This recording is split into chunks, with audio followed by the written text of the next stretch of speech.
Ce retournement de situation va te laisser bouche bée et tu n'imagines même pas ce qui arrive. Le soleil se levait doucement sur le petit village de Saint-Rémy de Provence, illuminant les champs de lavande qui s'étendaient à perte de vue. Dans sa modeste maison en pierre, Gérard Beaumont se réveillait avec cette sensation particulière qu'on ressent le jour de son anniversaire. 65 ans aujourd'hui. Un chiffre qui sonnait comme une étape importante dans sa vie. Il s'habilla avec soin, choisissant sa chemise bleue préférée, celle que sa défunte épouse Marguerite lui avait offerte quelques années auparavant. Le tissu, légèrement usé au coude, portait encore le parfum du bonheur d'antan. Gérard se regarda dans le miroir, observant les rides qui s'étaient creusées sur son visage au fil des années. Chacune racontait une histoire, un moment de joie ou de peine. 65 ans, murmura-t-il à son reflet. Qui l'eût cru? Il descendit les escaliers grinçants de sa maison familiale, s'attendant presque à entendre les voix joyeuses de ses petits-enfants, lui souhaitant un joyeux anniversaire. Mais la maison restait silencieuse. Son fils unique, Philippe, vivait désormais avec lui depuis son divorce tumultueux. Une cohabitation qui s'était imposée comme une évidence lorsque Philippe avait perdu son emploi dans une grande entreprise, chez Parisienne, 2 ans auparavant. La cuisine était vide, aucune trace de petit déjeuner préparé, pas même une note. Gérard soupira, se préparant un café. Il a sans doute oublié, pensa-t-il, tentant de ne pas laisser la déception envahir son cœur. Après tout, Philippe avait ses propres soucis. Le téléphone sonna, brisant le silence pesant. « Allô ?» répondit Gérard, l'espoir dans la voix. « Papa, joyeux anniversaire !»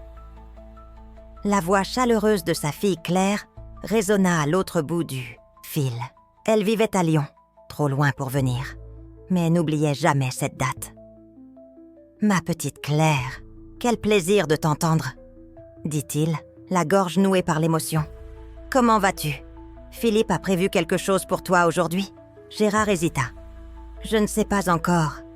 Il dort encore, je crois. » Un silence embarrassé s'installa. « Tu sais comment il est ?» ajouta Gérard pour excuser son fils. Toujours préoccupé par ses recherches d'emploi. « Papa !» commença Claire, son ton trahissant sa désapprobation. « Tu ne peux pas continuer à le défendre constamment. C'est ton anniversaire !» La conversation avec Claire laissa Gérard pensif. Il terminait son café quand des pas lourds résonnèrent dans l'escalier. Philippe apparut, ses cheveux ébouriffés et son regard fuyant trahissant une nuit agitée. « Bonjour, papa !»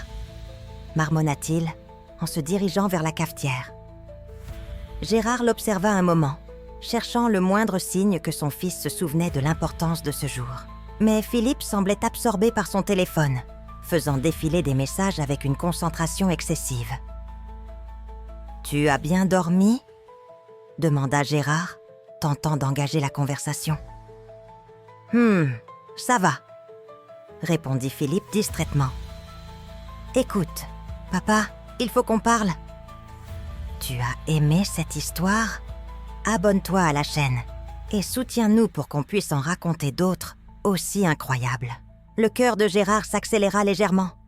Peut-être que Philippe avait préparé une surprise après tout. « J'ai reçu une proposition d'emploi », annonça Philippe en s'asseyant en face de son père. « C'est merveilleux !» s'exclama Gérard, sincèrement heureux pour son fils. « Où ça ?»« À Marseille. C'est une opportunité que je ne peux pas laisser passer. » Philippe prit une profonde inspiration avant de continuer. « Mais il y a un problème.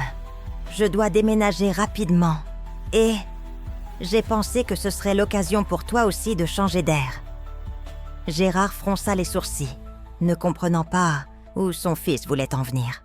« Cette maison est trop grande pour une personne seule, » poursuivit Philippe. « Elle nécessite beaucoup d'entretien. Et avec ton âge, j'ai trouvé une résidence pour seniors à Saint-Rémy. C'est moderne, ils proposent des activités, et tu serais entouré de personnes de ton âge. » Le monde semblait s'effondrer autour de Gérard.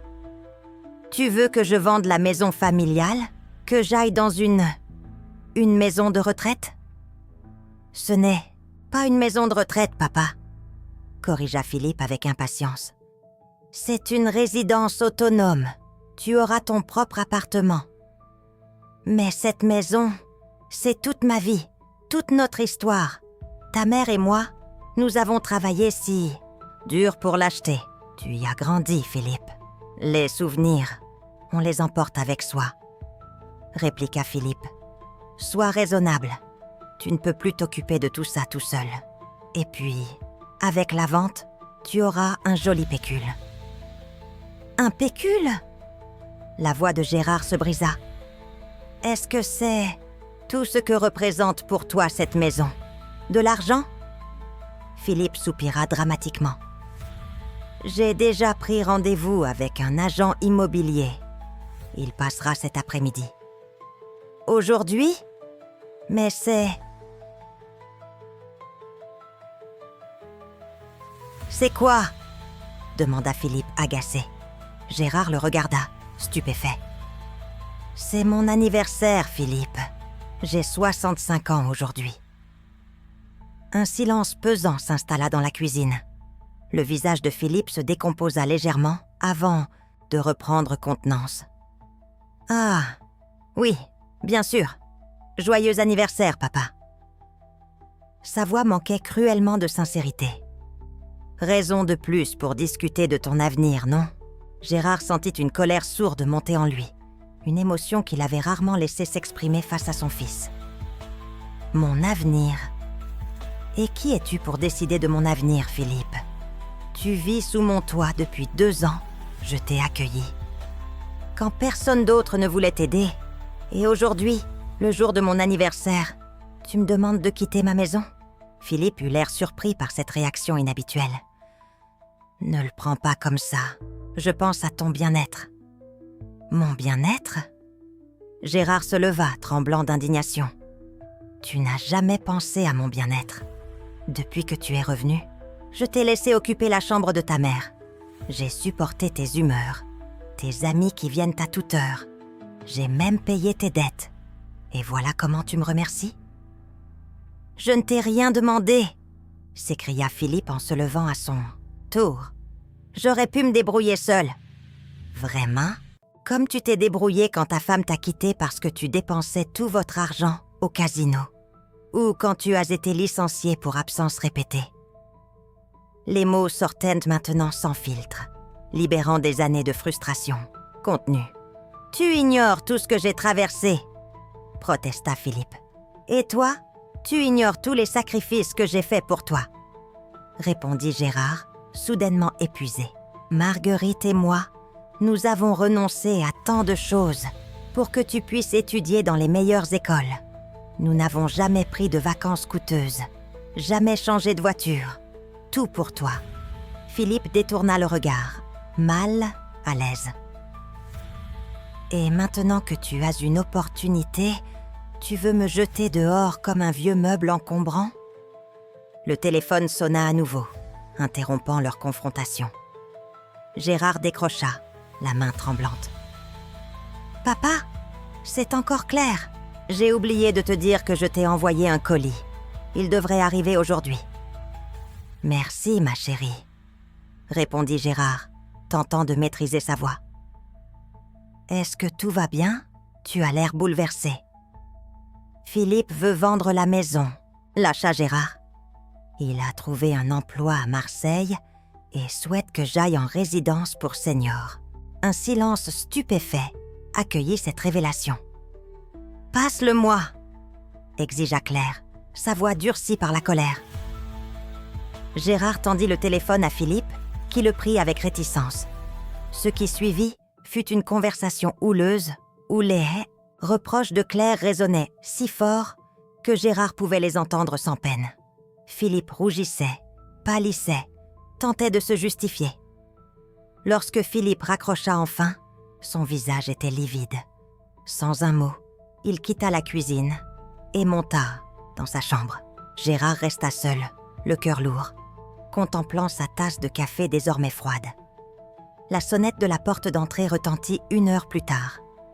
Gérard ouvrit pour découvrir un livreur tenant un colis et Claire, se tenant juste derrière, avec un grand sourire. « Surprise !» s'écria-t-elle, en se jetant dans les bras de son père.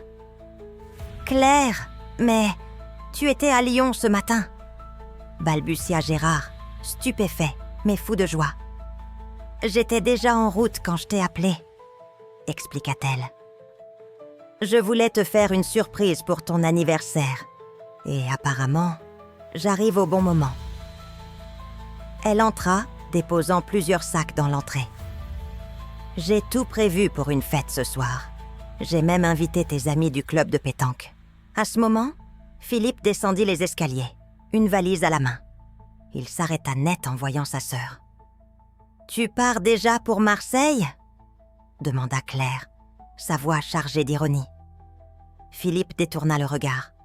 « Je vais chez Antoine quelques jours, le temps de me retourner. »« Avant de revenir pour mettre papa à la porte ?»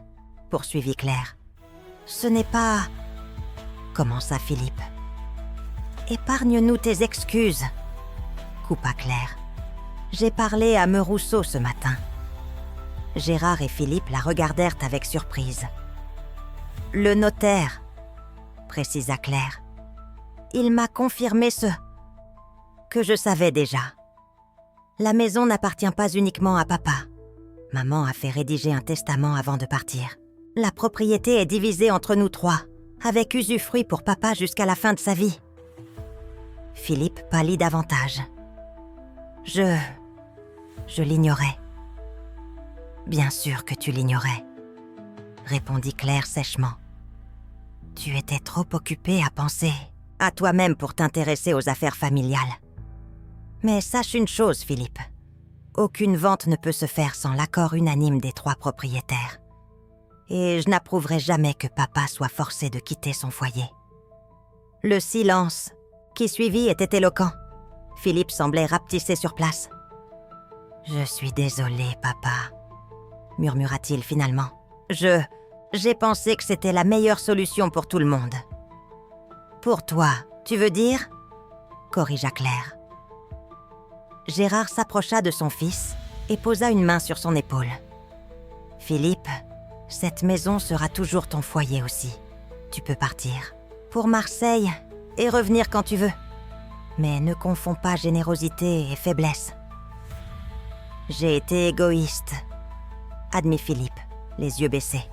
« Va poser ta valise, » dit Gérard doucement. « Ta sœur a préparé une fête pour mon anniversaire.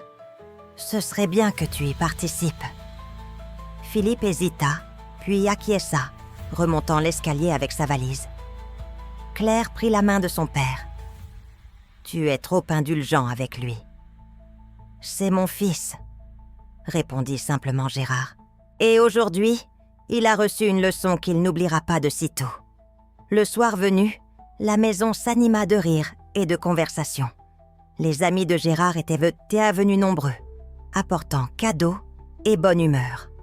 Philippe, d'abord en retrait, finit par se mêler à la fête, aidant à servir les invités, écoutant avec une attention nouvelle les histoires que racontait son père. Quand vint le moment de souffler les bougies, Gérard ferma les yeux, faisant un vœu silencieux. En les rouvrant, il croisa le regard de son fils et y vit quelque chose qu'il n'avait pas vu depuis longtemps. Du respect.